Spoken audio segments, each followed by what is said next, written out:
Back to my new video. आज की जो वीडियो है वो काफ़ी इंटरेस्टिंग है क्योंकि मैं एक व्लॉग के माध्यम से आपको दिखाने वाला हूँ कि हॉस्पिटल लाइन में नाइट ड्यूटी कैसे करी जाती है और एक ओटी टेक्नीशियन की क्या क्या रिस्पॉन्सिबिलिटीज़ होती है। आज इस वीडियो में मैं आपको शेयर करने जा रहा हूँ, ठीक है, कि एक हॉस्पिटल में जब हम जाते हैं तो हमारी रिस्पॉन्सिबिलिटीज़ क्या क्या होती हैं, क्या क्या हमें वर्क करना होता है, ओवरनाइट हमें क्या क्या वर्क करना होता है और क्या क्या प्रॉब्लम्स आती हैं समटाइम्स नाइट ड्यूटी में, और क्या क्या कैसे हम उसे सॉल्व करते हैं और क्या हमारी ड्यूटी की टाइमिंग रहती है। ये सब चीज़ें आज इस वीडियो में मैं आपको शेयर करने जा रहा हूँ। जो भी न्यू अपनी नाइट शिफ्ट स्टार्ट करने वाला होगा या अपने करियर में कभी नाइट शिफ्ट करेगा तो उसको इस वीडियो के थ्रू काफ़ी सारी इन्फॉर्मेशन मिलेगी। तो चलिए वीडियो को शुरू करते हैं बिना किसी देरी के। सबसे पहले मैं आपको बता दूँ, एक जो हमारी नाइट ड्यूटी होती है इसका जो टाइमिंग होता है वो होता है 8 PM टू मॉर्निंग 8 AM तक। ये 12 आवर्स की होती है। सबसे लंबी जो ड्यूटी होती है नाइट ड्यूटी ही होती है। हॉस्पिटल में किसी भी स्टाफ की ड्यूटी का टाइमिंग यही रहता है और ये ड्यूटी पूरे 12 आवर्स की होती है। तो चलिए वीडियो को शुरू करते हैं बिना किसी देरी के। देते हैं आपको हॉस्पिटल जाके सारी इन्फॉर्मेशन। वीडियो को यहाँ पे खत्म करते हैं घर पे, बट जाके स्टार्ट करते हैं हॉस्पिटल में पूरी इन्फॉर्मेशन के साथ। फाइनली मैं अपनी ड्यूटी पहुँच चुका हूँ, ऑपरेशन थिएटर जैसे आप देख सकते हैं।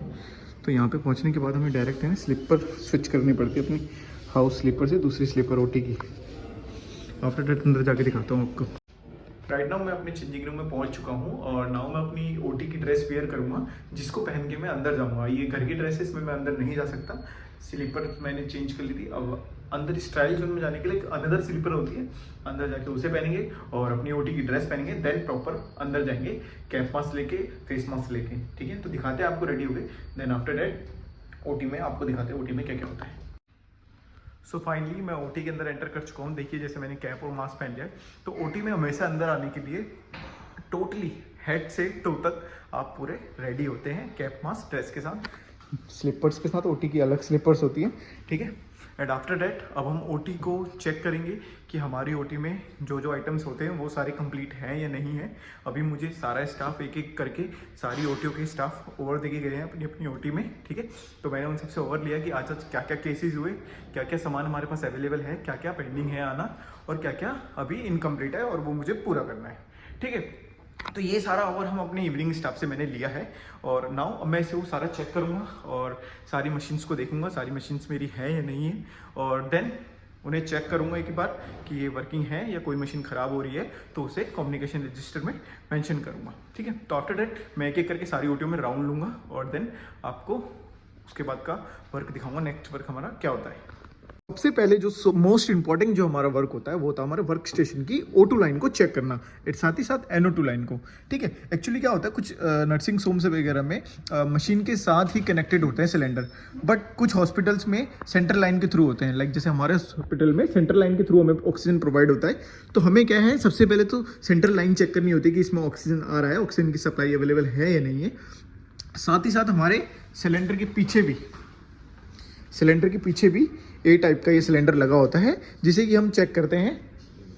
मशीन के पीछे A टाइप का सिलेंडर लगा होता है, इसे हम चेक करते हैं डेली बेसिस पे कि ये फिल है या नहीं है। नहीं होता है तो हम इसे रिफिल करवा के रीयूज़ करते हैं, ठीक है। और आफ्टर डेट आप यहाँ पे भी देख सकते हैं कि ये शो हो रहा है, देखो आपको कि अभी इसमें अराउंड 73% का ये सेंट्रल लाइन के थ्रू हमें सप्लाई मिल रही है। अभी हमने सेंट्रल लाइन के थ्रू कनेक्शन किया हुआ है।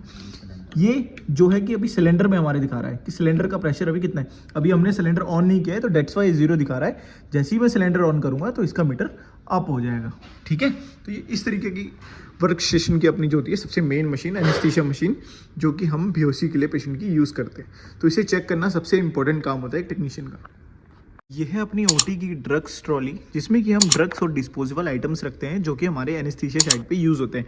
हम एक टेक्नीशियन होने के साथ साथ एनेस्थीसिया साइड को भी कवर करते हैं, तो इसलिए हम ये सारे ड्रग्स अपने साथ रखते हैं ताकि इमरजेंसी होने पे, कोई केस होने पे, प्रोसीजर होने पे हमारे पास सामान अवेलेबल हो, हमें ओटी फार्मेसी ना जाना पड़े। तो इसलिए हम ये मैक्सिमम 4 to 5 केसेस का सामान अपने पास एनी टाइम अवेलेबल रखते हैं और ये सामान हम नाइट में फुलफिल करते हैं। अगर कुछ सामान पेंडिंग हो रहा हो या कुछ सामान कम हो तो हम फार्मेसी से लेके उसे ओटी में कंप्लीट करते हैं। ये एक हमारा और इम्पोर्टेंट काम होता है।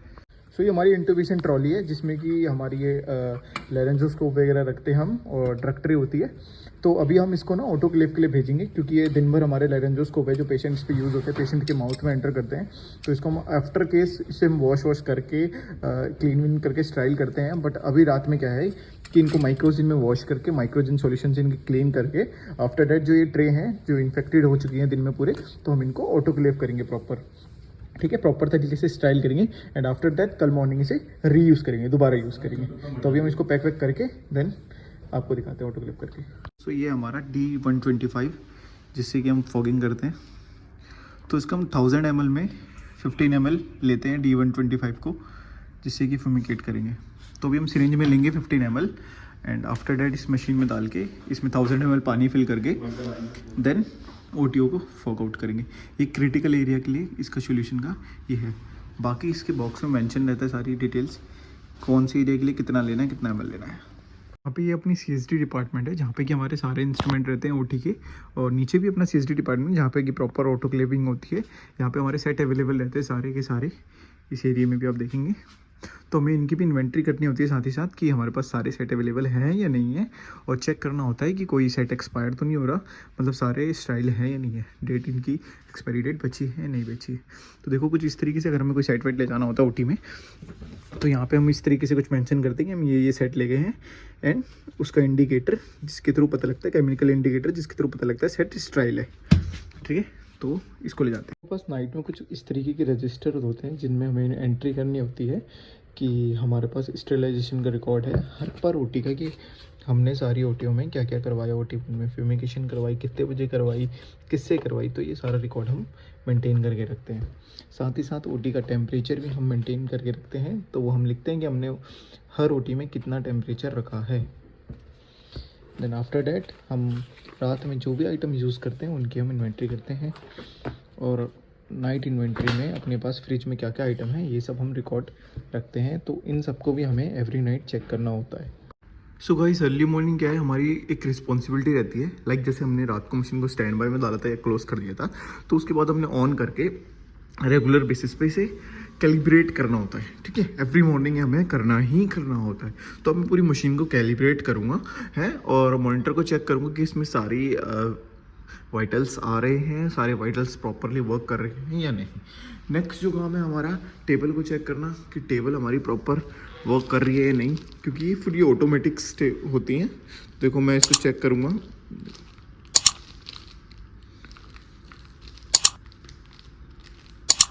तो जैसे कि आपने देखा अभी ये मोटर वर्क नहीं कर रहा था और राइट नाउ कर रहा है।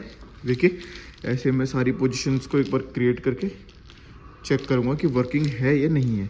देखा वो स्विच सफाई की होगी उसने वार्ड बॉय ने, तो स्विच हटा रखा था इसलिए। तो आफ्टर डैट हमारा जो होगा सक्शन हम चेक करेंगे। तो OT में जितनी भी सारी चीज़ें हम एक बार सारी चीज़ें चेक करेंगे। लाइट सोर्स अपनी चेक करेंगे, हमारी लाइट वर्क कर रही है नहीं कर रही है, head top light. And after that सारी चीज़ें को हम एक बार रिमाइंड करके चेक करेंगे, जिससे कि हमें पता लगे OT में सारी चीज़ वर्किंग है, ठीक है, कोई केस कराने में प्रॉब्लम ना हो। अभी तक मैंने आपको जो जो प्रोसीजर दिखाया, लाइक मॉनिटर की केयर करना, मॉनिटर को चेक करना, ऑटोक्लेव करना, सेटों को चेक करना, ट्रे पैक करना, और साथ ही साथ OT को फ्यूमिकेट करवाना, और ये सारे हमारे काम होते हैं। और भी छोटे मोटे काम होते हैं, लाइक जैसे स्लीपर होती है जो डेली बेसिस पर हम यूज़ करते हैं, इनकी क्लीनिंग होती है स्लीपर्स की, और OT वॉश होती हैं। OT को माइक्रोजिन से हम माइक्रोजिन सॉल्यूशन से OT के जितने भी ये अलमीरा, OT table, OT anaesthesia machine, C arm machine, इन सबको हम माइक्रोजिन से क्लीन करते हैं एवरी नाइट में, जिससे कि हमारी OT इन्फेक्टेड ना हो, कभी भी कोई भी इन्फेक्शन के चांसेस ना हो, किसी पेशेंट को इन्फेक्शन ना हो, और OT हमेशा स्टेराइल रहे, ठीक है। और साथ ही साथ हमारी सरफेस के लिए अलग सॉल्यूशन आता है जिसके थ्रू सरफेस मॉपिंग होती है पूरी OTO में एवरी नाइट में,